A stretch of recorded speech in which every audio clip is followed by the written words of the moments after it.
할렐루야 성도 여러분 안녕하세요. 오늘은 데살로니가 전서 1장 10절에서 16절 말씀을 중심으로 사도들의 증인이라는 제목으로 말씀을 나눠보기 원합니다. 여러분, 사역자의 조건 세 가지가 있더라고요.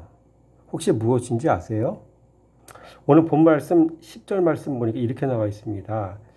우리가 너희 믿는 자들을 향하여 어떻게 거룩하고 옳고 흠없이 행하였는지에 대하여 너희가 증인이요 하나님도 그러하시도다.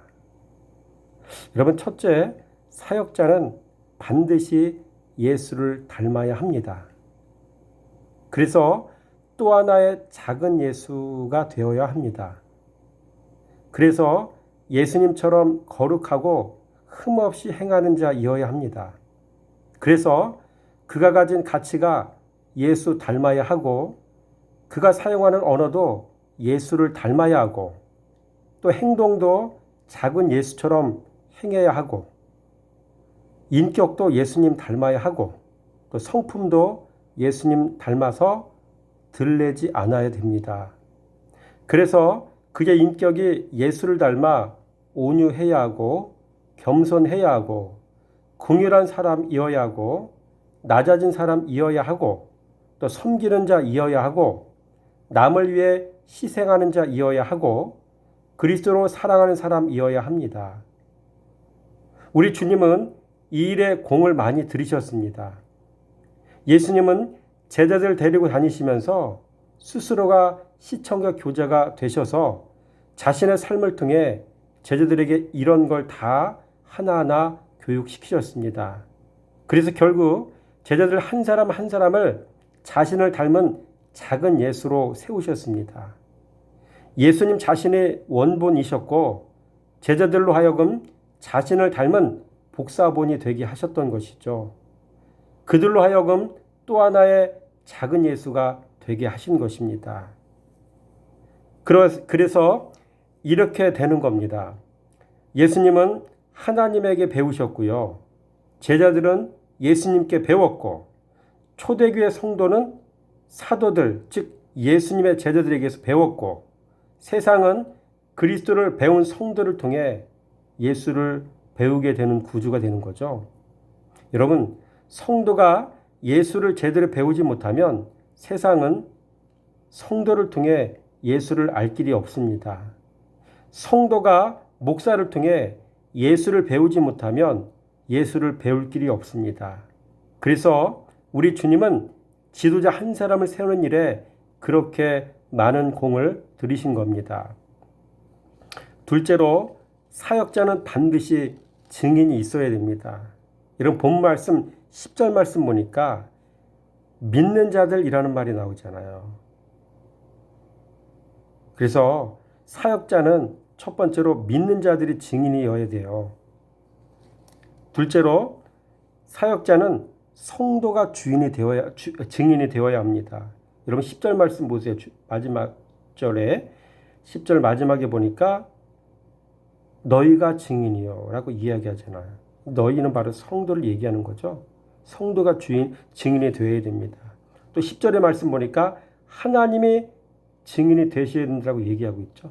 하나님이 그러하시도다. 그렇죠? 첫째, 믿는 자들이 증인이 되어야 되고요. 성도가 증인이 되어줘야 되고요. 하나님이 증인이 되어 주셔야 되는 것이죠. 여러분, 증인을 많이 삼기 위해서는 우리가 어떻게 살아야 되는지 다시 한번 생각해 보게 하는 구절입니다. 여러분, 사역자는 반드시 아버지가 또 되어야 되더라고요. 11절 말씀 읽어보겠습니다. 너희도 아는 바와 같이 우리가 너희 각 사람에게 아버지가 자기 자녀에게 하듯 권면하고 위로하고 경계하노니. 보세요. 각 사람에게 아버지가 자녀에게 하듯 인자하고 온유하고 또 겸손하고 긍휼이 풍성하시고 오래 참으시고, 여러분 이런 게 아버지 모습 아닙니까? 여러분 이런 게 건강한 아버지의 모습입니다. 여러분 오늘날 교회들의 지도자는 바로 이런 모습이어야 됩니다. 지도자는 아버지의 마음을 가진 자이어야 합니다. 자, 그렇다면 사역자에게 사역의 조건 세 가지가 있다면 교회 섬기는 사역자에게 있어 사역의 조건 4가지가 있을 텐데 여러분 그것이 무엇이겠습니까? 여러분 자신과 가장 가까운 동역자가 증인이 되어야 합니다. 여러분 이 일은 결코 쉬운 일이 아닙니다. 내가 그리스도로 살지 않으면 동역자가 결코 내 증인이 되어지지 않습니다. 내 안에 있는 그리스도를 보여줘야만 그들이 내 증인이 되어집니다. 여러분 신앙의 세계가 이렇습니다. 그래서 하나님을 속일 수 없고 사람을 속일 수 없습니다. 이게 신앙의 세계입니다. 또한 성도가 증인이 되어야 합니다. 내 안에 있는 그리스도를 보여줘야 합니다. 그래야 성도는 하나님 앞에서 또 사람 앞에서 나를 위해 증인이 되어주는 겁니다. 셋째, 가족의 증인이 되어야 합니다. 그래서 내 아내가 증인이 되어줘야 하고요. 내 자녀가 증인이 되어줘야 하고요. 여러분 이런 말이 있죠. 적은 가장 가까운 곳에 있다. 그죠? 여러분 내무부 장관에게 그리스도를 보여주지 못하면 이 문제는 요원한 문제예요. 자신이 성도에게 그리스도를 바르게 가르쳤다면 자신도 가정에서 그 가르침대로 살아야 합니다. 자신이 전한 말씀과 자신의 삶이 일치되어야 내 가족을 증인으로 내세울 수가 있습니다. 그래서 내 내무부 장관인 아내에게 내 자녀에게 증인이 되기 위해서는 여러분 사역자 한 사람 한 사람이 어떻게 살아야 되겠습니까? 한번 생각해 볼 수 있는 대목이죠. 또 말씀이 증인이 되어야 합니다. 우리에게 보이는 하나님으로 주신 말씀이 증인이어야 합니다. 말씀 앞에 한 점 부끄럼 없어야 합니다. 여러분 사역자는 자신이 전하는 말씀에 아무 거리낌이 없어야 합니다. 이렇게 얘기하는 목사님들이 있습니다. 말씀은 부담스럽지만 말씀 전하는 일이 자신의 사명이기에 그 말씀을 전해야 한다라고 얘기하는 분들이 많아요. 여러분 앞뒤가 맞지 않는 얘기죠. 여러분 주님은 그렇게 가르친 적이 없으셔요. 내가 먼저 말씀으로 자기 부인하여 스스로 말씀의 종이 된 후에 나를 따르라고 말씀하셨잖아요. 마태복음 16장 24절 말씀에 이에 예수께서 제자들에게 이르시되 누구든지 나를 따라오려거든 자기를 부인하고 자기 십자가를 지고 나를 따를 것이니라. 여러분 사역의 첫 번째 조건이 자기 부인입니다. 자기 부인 안 되어 돈의 노예로 살아가고 여전히 음란하고 여전히 높은 자리를 좋아하고 여전히 혈기 충만하고 여러분 이게 말이 됩니까? 여러분 이런 분들은 사역하면 안 됩니다. 그리스도를 모르는 사람들이기에 그리스도를 가르칠 수 없기 때문입니다. 또한 본 말씀을 보니까 사역자의 3대 사역이 있더라고요. 11절 말씀 한번 읽어보겠습니다. 너희도 아는 바와 같이 우리가 너희 각 사람에게 아버지가 자기 자녀에게 하듯 권면하고 위로하고 경계하노니. 권면과 위로와 경계. 여러분 말씀으로 권면하고 말씀으로 위로하고 또 말씀으로 경계하여 근신하도록 하는 사역이 3대 사역인 것. 저는 여기 본문 말씀을 통해 확인했습니다. 그래서 아버지가 자녀에게 하듯 권면해야 하고요. 아버지가 자녀에게 하듯 위로해야 하고요. 아버지가 자녀에게 하듯 경계하도록 해야 합니다. 모두가 다 아버지의 마음으로 하는 겁니다. 그래서 먼저 지도자는 아버지 되는 일이 중요합니다. 여러분 예를 들어 이런 아버지가 있다고 가정해 보겠습니다. 섬기는 자가 아니라 높은 자리만 찾는 아버지, 돈만 밝히는 아버지, 자기 부인 안 돼서 여전히 음란한 아버지, 그리스도로 옷 입지 못한 채 여전히 성품이 사나운 아버지. 여러분 생각만 해도 끔찍하지 않습니까? 말씀으로 자기 부인 온전히 이룬 아버지여야 그가 하는 권면과 위로와 경계하라는 말에 힘이 실립니다. 그렇지 않으면 그가 하는 모든 말은 씨알도 안 먹히는 거죠. 또한 여러분 하나님은 왜 사역자를 세우셨습니까? 사역자를 세우시는 이유와 목적이 무엇입니까? 여러분 12절 말씀 한번 읽어보겠습니다. 이는 너희를 부르사 자기 나라와 영광에 이르게 하시는 하나님께 합당히 행하게 하려 함이라. 이렇게 기록되어 있죠. 첫째, 성도 한 사람 한 사람을 부르심에 합당한 자가 되게 하시려고 사역자를 세우셨습니다. 이름하여 부르심의 목적을 이루시려고. 둘째, 성도 한 사람 한 사람을 하나님 나라에 합당한 자가 되게 하시려고 사역자를 세우셨습니다. 이름하여 하나님 나라 시민의식 갖게 하시려고. 셋째, 성도 한 사람 한 사람을 하나님께 합당한 자가 되게 하시려고 사역자를 세우셨습니다. 이름하여 그리스도의 신부 되게 하시려고. 여러분, 이 말씀을 통해서 우리는 하나님께서 교회들마다 사역자를 세우시는 이유를 우리가 분명히 알 수가 있습니다. 또한 하나님이 세우신 사역자의 사역을 통해 교회 안에서 일어나야 하는 신앙 성장의 6가지 원리가 있는 걸 저는 본문 말씀을 통해 깨달았습니다. 다른 말로 신앙 성장의 과정이 무엇이냐는 얘기죠. 첫째, 신앙 성장의 원리 첫 번째는 성도에게 말씀이 들려집니다. 13절 말씀 시작. 이러므로 우리가 하나님께 끊임없이 감사함은 너희가 우리에게 들은 바 하나님의 말씀을 받을 때에 사람의 말로 받지 아니하고 하나님의 말씀으로 받음이니 진실로 그러하도다. 이 말씀이 또한 너희 믿는 자 가운데서 역사하느니라. 본문 말씀 보니까 너희가 우리에게 들은 바. 여러분, 성도에게 있어서 말씀 들려짐이 하나님의 은혜입니다. 은혜 입지 못한 자는 들리지가 않아요. 귀가 닫힌 자는 들리지 않습니다. 그래서 그런지 누가복음 8장 10절 말씀에 보니까 이런 말씀이 있더라고요. 이르시되 하나님 나라의 비밀을 아는 것이 너희에게는 허락되었으나 다른 사람에게는 비유로 하나니 이는 그들로 보아도 보지 못하고 들어도 깨닫지 못하게 하려 함이라. 그렇죠? 그러니까 들을 수 있다는 것이 하나님의 은혜인 거죠. 오늘 이 본문 말씀을 듣고 있는 여러분, 말씀 사모해서 듣는 거 아닙니까? 이게 바로 하나님의 은혜란 얘기예요. 둘째로 신앙 성장의 원리 두 번째는 선포된 말씀을 하나님의 말씀으로 받습니다. 그래서 13절 말씀 읽었죠, 우리가. 뭐라고 나옵니까?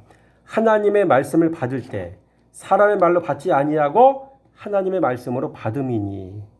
무슨 말입니까? 말씀 수용의 원리죠. 말씀이 들려지는데 그 말씀을 아멘하고 받는 것, 말씀 수용. 이것도 하나님의 은혜이고요. 이게 바로 복인 겁니다. 셋째로 신앙 성장의 원리 세 번째는 말씀을 받았으면 반드시 역사가 일어납니다. 13절 보니까 너희 믿는 자 가운데서 역사하느니라. 여러분, 말씀이 들어갈 때는 죄가 깨달아져야 합니다. 말씀 들어가 죄가 깨달아졌으면 회개가 일어나야 합니다. 회개했으면 죄를 끊어야 합니다. 또 죄가 끊어졌으면 거룩해져야 됩니다. 또 거룩이 들어왔으면 이제 그리스도를 배워서 겸손해져야 돼요. 사람 앞에 겸손, 말씀 앞에 겸손. 그리고 겸손의 가장 대표적 징표는 우리의 삶 속에 대체로 언어로 나타나더라고요. 언어를 어떻게 쓰냐에 따라서 그 사람의 모습을 볼 수가 있어요. 예수가 있는지 없는지, 예수가 자랐는지, 또 자랐으면 얼마만큼 자랐는지 이런 거 알 수가 있는 겁니다. 여러분, 말씀은 사람을 이렇게 변화시킵니다. 진리는 사람을 이렇게 변화시킵니다. 그래서 말씀을 살아가는 성도는요, 점점 그리스도로 물들어 갈 수밖에 없는 것입니다. 여러분, 오늘 말씀을 듣는 여러분의 모든 삶 속에 이렇게 예수로 물들어가는 은혜가 있어지기 원합니다. 넷째로 신앙 성장의 원리 네 번째는요, 예수 안에 머무는 자가 되는 거예요. 14절 말씀, 형제들아 너희가 그리스도 예수 안에서 유대에 있는 하나님의 교회들을 본받은 자가 되었으니 그들이 유대인들에게 고난을 받음과 같이 너희도 너희 동족에게서 동일한 고난을 받았느니라. 너희가 그리스도 예수 안에서. 여러분, 이게 요한복음 15장 4절 말씀이 실제가 되는 거예요. 뭐라고 나와 있습니까? 요한복음 15장 4절에 내 안에 거하라. 나도 너희 안에 거하리라. 가지가 포도나무에 붙어있지 아니하면 스스로 열매를 맺을 수 없음 같이 너희도 내 안에 있지 아니하면 그러하리라. 그렇죠? 내 안에 거하라.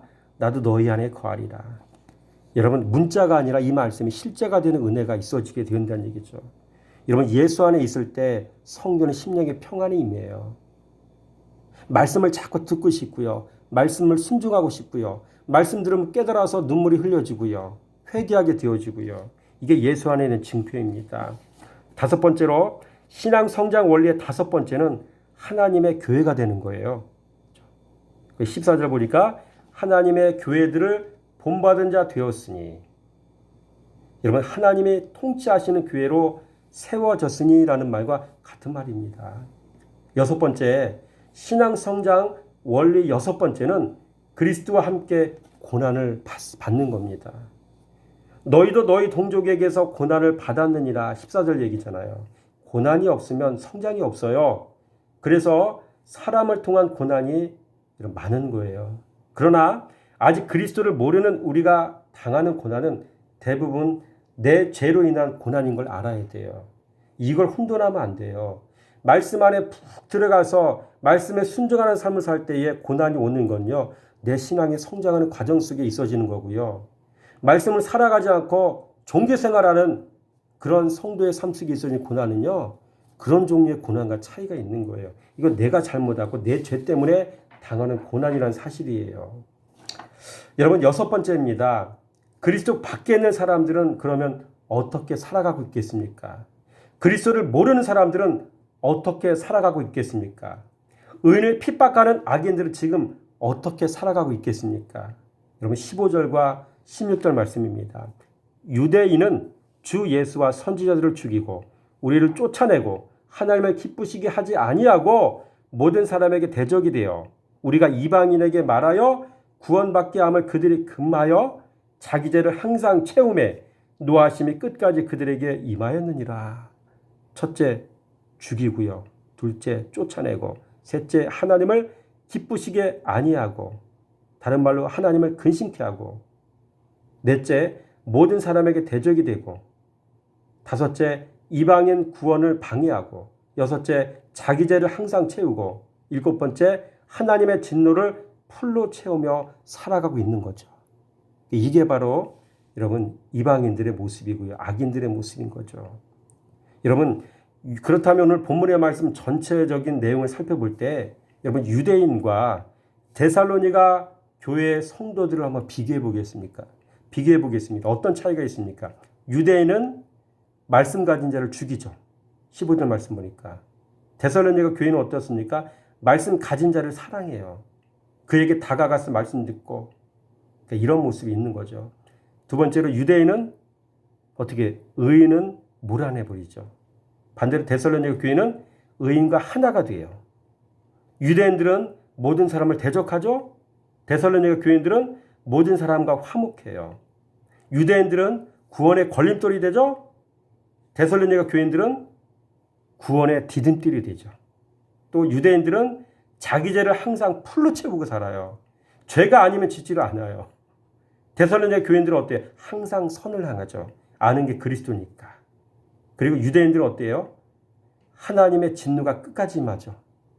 데살로니가 교인들은 끝까지 긍휼하심을 얻는 사람들 있잖아요. 여기서 그리스도인과 여러분 유대인들과의 차이가 확실하잖아요. 예수를 알지 못하는 사람과 예수 아는 사람의 모습이 여기 차이가 나잖아요. 여러분 오늘 본문의 말씀을 통해서 우리가 잠시 은혜를 나누었는데 여러분의 삶 속에 여러분 이러한 깨달은 바대로 은혜가 있어지는 그러한 귀한 축복의 사람들 다 되어지길 원합니다.